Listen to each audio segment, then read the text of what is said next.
पृष्ठे विशदेति रम्ये ज्योतिर्मयं चन्द्रकलावतंसं भक्ति प्रदानाय कृपावतीर्णं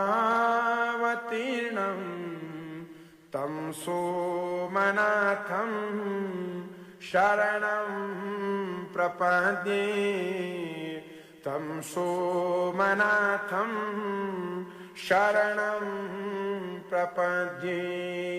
श्रीशैलशृङ्गे विबुधातिसङ्गे तुलाद्रितुङ्गे विमुदा वसन्तं तमर्जुनं मल्लिकपूर्वमेकम्